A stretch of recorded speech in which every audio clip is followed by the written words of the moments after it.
Charlotte Hornets gusto challenge ang failed na physical exam ni Mark Williams para ituloy ang trade. Pero bago yan big man na si Daniel Theis nag-sign na ng bagong kontrata sa AS Monaco sa Europe.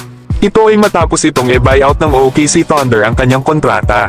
Pero ang isa pang free agent na si Alex Len ay nag-sign na sa Los Angeles Lakers at tinanggal naman ng Lakers si Christian Wood. Si Alex Len nga ay inaasahan na magsasign sana sa Indiana Pacers lalo at meron na silang verbal agreement. Pero nang malaman nito na pinawalang bisa ang trade ni Mark Williams sa Lakers ng NBA, ay mas pinili nito ang Lakers kesa sa Pacers lalo at mas malaki ang role na gagampanan niya dito. Si Alex Len nga ay isang 7-footer at 12 years na nga itong naglalaro sa NBA at ang huling kupunan nga nito ay ang Sacramento Kings, na kung saan ay 4 na taon itong nanatili dito bago siya tinanggal ng kanilang kupunan.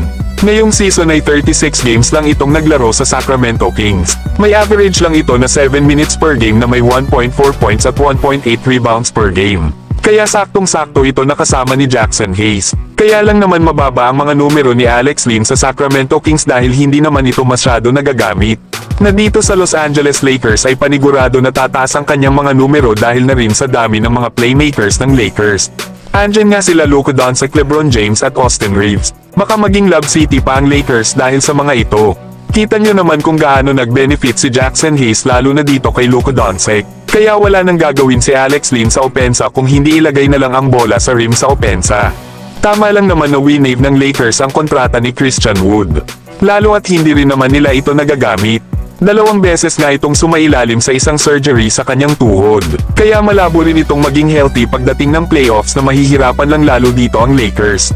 Pero kamuntikan ng mga idol na i-convert ng Lakers ang kontrata ni Christian Coloco sa standard contract. Ito ay kung hindi sana nila nakuha si Alex Len, buti na lang nagbago ang isip nito. Sa Indiana Pacers kasi ay andin na sila Miles Turner at Thomas Bryant.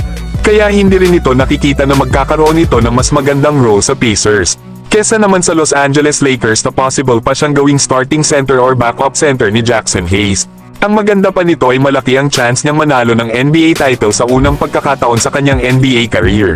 Pero kayo mga idol, ano ang masasabi niyo dito? Samantalang Charlotte Hornets tinawagan ng NBA at gusto pang subukan na i-challenge ang failed na physical exam ni Mark Williams sa Lakers. Ibig sabihin mga idol ay humihingi ito ng tulong sa NBA na ipaglaban na wala namang issue na tinatago sa health ang kanilang player na si Mark Williams.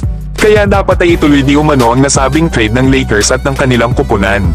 Pero mga idol nang i-examine sa physical itong si Mark Williams, ay maraming nang nakitang issue ang Lakers kaya hindi sila nasatisfy sa kondisyon ng nasabing trade. Mukhang gusto lang siguro ng Charlotte Hornets na makakuha ng asset sa Lakers. Lalo at isang Dalton Knecht ba naman ang kanilang makukuha na possible na maging katulad ni Klay Thompson sa susunod. Lalo na ang 2 first round pick na ibinigay ng Lakers na 2030 na swap at yung 2031 na unprotected. Isa pa ay ayaw di umano ng Hornets na magbigay ng kontrata kay Mark Williams lalo at hindi na ito pasok sa kanilang long-term plan. Kaya mukhang malabo rin na pagbigyan ng NBA ang hiling ng Hornets na balikan pa ang nasabing trade nila sa Lakers para lang matuloy.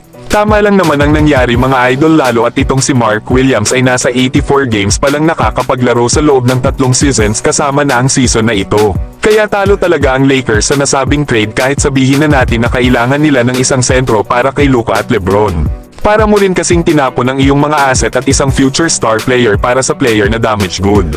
Pero kayo mga idol, ano ang masasabi nyo dito?